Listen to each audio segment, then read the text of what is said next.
Okay, it's a little bit late in the day, but I wanted to get this video in before dark.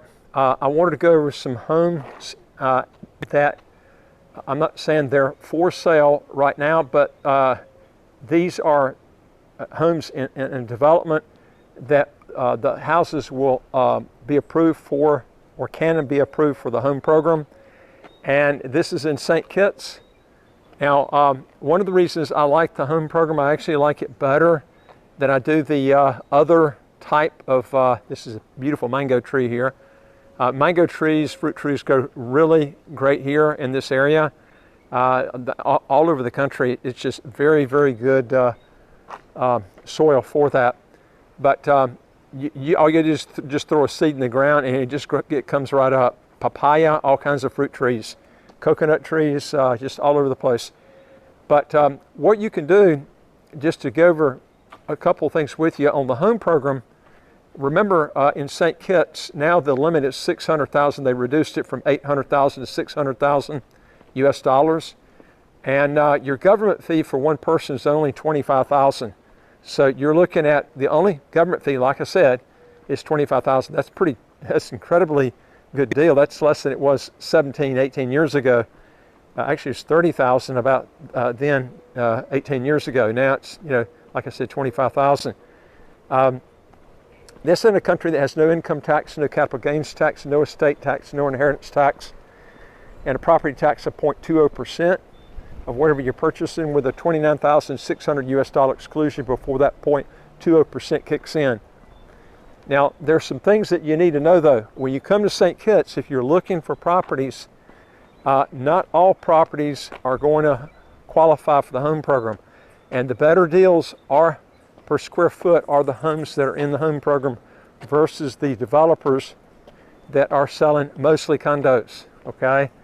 To give you an example, I've seen developments that were 4, 5, 6 times more per square foot in the condo units that are smaller, obviously, than what you'd find in the home program, okay? And the views up here are really good. You got great ocean views, golf course, and I'm going to actually walk through some other developments here so you can see what we're looking at here. The houses are getting more and more expensive, so if you're looking to do something, I would rather, I think you would be well advised to do it sooner rather than later. I might get hit with rain. Looks like it's going to come across the water, so I'm going to try to get up here as quick as I can. Might have to stop the video here. But again, remember, the great thing about this place is the tax advantages. The only two in the Caribbean that have really good tax laws is Antigua and Barbuda and St. Kitts and Nevis. The other fast track programs all have income taxes. So, and this is what attracts a lot of wealthy people to these two places. I do like St. Kitts better, as I mentioned before, than Antigua, because if you set up a business here locally, the government doesn't require you to pay Social Security for the owner. Now, if you have employees on your local business, you do there. Now, you don't even have to pay Social Security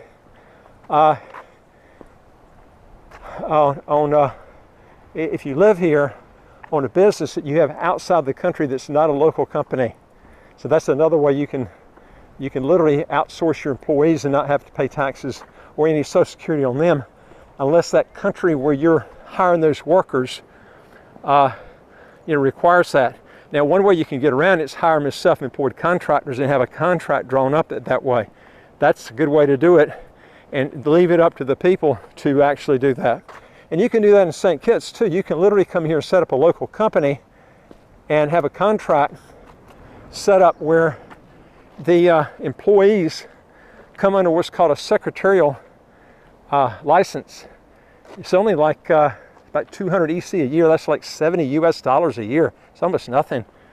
And either they can pay it or you can pay it for them. But it'd be better to actually let them pay for it, so there's no assumption that you have any ownership of the company. And they can set up what's called an unincorporated business. And then what they can do is you pay them and they pay their own Social Security if they want to do it. Remember, if they're self-employed, You don't have to do it on the self-employed person doesn't have to pay the Social Security, but if they have employees, they do for the employees, okay? But they have very, very flexible, what I call really good libertarian laws here in St. Kitts, which is nice. These are prior developments up here that were, I don't think this one's not qualified anymore, but these are quite a few developments up here that have sold out that were prior citizenship developments. But again, there's two ways. Either you purchase, you can go with the donation option, but it's $250,000, or you can pay $25,000 for one person and go with the real estate option, and you're looking at just a lot better deal, because especially if you're looking to move to a place that's that's got really, really good tax laws. I'm gonna head on back this way because it looks like it's gonna pour down on this side. So if you're looking to try to alleviate and get your taxes to zero, this is a great place to do it. Now again, if you're a U.S. citizen, U.S. resident, and you move here, it's going to be a little bit more complicated. You would have to break, if you got a green card, you'd have to give that green card up, legally give it up, and do whatever it takes to avoid the tax from then on out. If you're a U.S. citizen, you'd have to relinquish your U.S. citizenship. Now, one thing you can do is you can keep your U.S. citizenship, move here, and qualify for the foreign overseas exclusion. And what you would do is, it's $130,000 for a husband and wife, which is $260,000 each total. With $130,000 times 2 is $260,000 that you can actually have as a deduction, and there are other deductions on top of that. And there are also ways that you can, if you have a foreign corporation that pays you your salary, that foreign corporation doesn't have to pay Social Security or take out for the FICA roughly 15%. So you end up saving a lot on that too. But like I said, the best way is, if you want to get around all limits on taxes, is just to relinquish your U.S. citizenship, but that's an option you can make from there. Now, if you're looking to, like I said, get a house, these are just some of the ones in the background you can see here. Now, I'm not saying all of these are titled properties. Let me explain something to you so you understand something, because I've seen people come down here and they get screwed up and they do things and they end up buying a property that doesn't qualify for citizenship. Even if it's in Frigate Bay, doesn't mean it qualifies for citizenship. It has to be individually approved through the home program, through the Board of Governors here. So if it's not approved, even if it's titled property in Frigate Bay, it's not going to qualify for citizenship unless there's a development, that's a citizenship development, that has been approved by that developer. That developer has actually had his development approved for that. But if you get an individual home, you got to make sure that paperwork, it's been approved by the Board of Governors. Otherwise, you're not going to get a citizenship from that. Okay. And the government here does that because they want to make sure that the property is going to appraise right. Because when someone tries to get their property approved for citizenship here, they have to get a survey, they have to get an appraisal done, and then they have to get a certified copy of the actual title. And so there are some regimens they do, and they got to make sure that property is in good shape when they sell it, so you know what you're buying. Some people actually buy properties, they don't even come here to do it. They use a lawyer, and you want to make sure what you're buying is going to be all legit. And but like I said, if you're looking to try to get around paying a lot in government fees, this is the way to go, because you're looking at $25,000 for probably the second best passport in the Caribbean.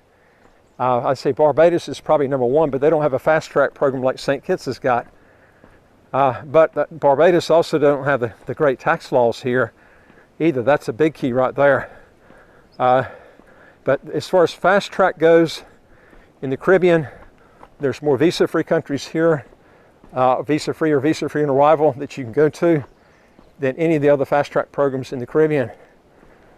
So that, and the problem with these residency by investment programs, a lot of them do not come through. And then you have problems like people that have to take a language test, and that screws a lot of people up from really getting approval. And so you want to make sure that you're going to get approved for the passport. Okay, it looks like it's getting ready to rain, so I'm going to stop here. If you want to know more on this, folks, go to our website, www.citizenshipquickly.com. If you want to legally get your income taxes to zero, how to get a second passport as quick as 4 to 8 months. And do me a favor, if you don't mind, it helps on the algorithm of our channel, is hit the subscribe button. If you like our videos, give us a thumbs up, and pass these videos around to your friends, and I look forward to talking to you on the next video. Take care.